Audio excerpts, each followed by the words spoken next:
I think the Pope is kind of playing into Putin's hands, and I'll explain why in just a moment. And I'm actually going to compare him to other religious figures. This is Vatican News. This is Pope Francis's Sunday message, and he said this, and I'm going to go over a few things here.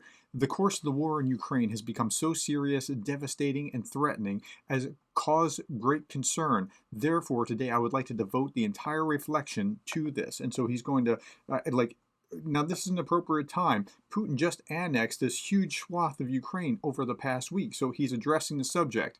He said, I'm saddened by the rivers of blood and tears spilled in these months. It is disturbing that the world is learning the geography of Ukraine through names like Bucha, Irpin, Mariupol, Izium, Zaporizhia, and other areas. That's how I know the geography of Ukraine, too, because of these events, and that's a really great point. But he says this, my appeal is addressed first and foremost to the President of the Russian Federation, imploring him to stop this spiral of violence and death. It is also for the sake of his own people. And he says, I address an equally confident appeal to the President of Ukraine to be open to serious proposals for peace.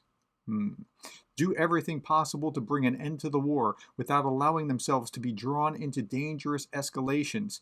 Please let the younger generations breathe the salutary air of peace, not the polluted air of war, which is madness. Now, what I'm saying is that he's kind of playing into, and he doesn't mean to, but he's kind of playing into Putin's hands. Let me finish. After 7 months of hostilities, let us use all diplomatic means, even those that may not have been used so far, to bring an end to this terrible tragedy. War in itself is an error and a horror. I think Pope Francis is a good guy. I think he means well, but I think he is getting played by doing this. Now, he's been consistent. He's always called for the end of war, but the timing is the issue because Putin's going to use him like a pawn or maybe a bishop, but he's going to use him.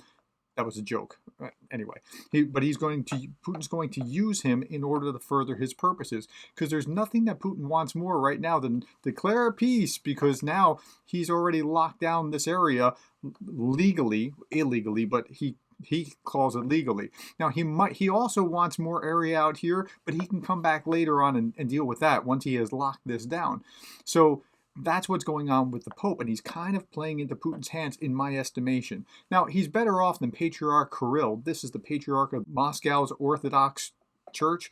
The Patriarch is saying an amazingly obnoxious to the scripture thing the other day. This was about a week ago. He said this, if someone driven by a sense of duty, the need to fulfill an oath, remains true to his calling and dies in the line of military duty, then he undoubtedly commits an act that is tantamount to sacrifice, said Kirill in his sermon. He sacrifices himself for others, and therefore we believe that his sacrifice washes away all the sins the person has committed. Nowhere in the Bible does it say that. So Kirill, who is also known as Putin's lapdog, was saying exactly heresy. I mean, that's all that was. In fact, the one leader that's actually been remarkable here has been this. Buddhist head becomes the first religious head in Russia to openly condemn war in Ukraine. And here he is, he's saying, I think that this guy is the Supreme Lama of Russia's Republic of Kalmykia? I'm not sure if I'm pronouncing that right.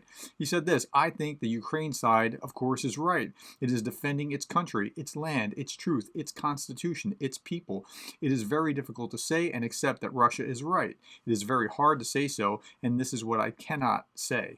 Now, again, all three men are religious leaders, but he's the only one saying what needs to be said. This is wrong. And he's saying it within Russia, knowing that there could full well be consequences for him.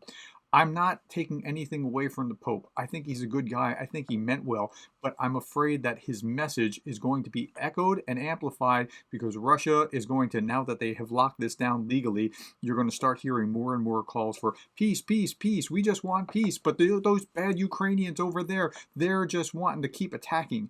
And that's what's going to happen moving forward. Hey, thank you for this time, for this mini update, and I will see you tomorrow.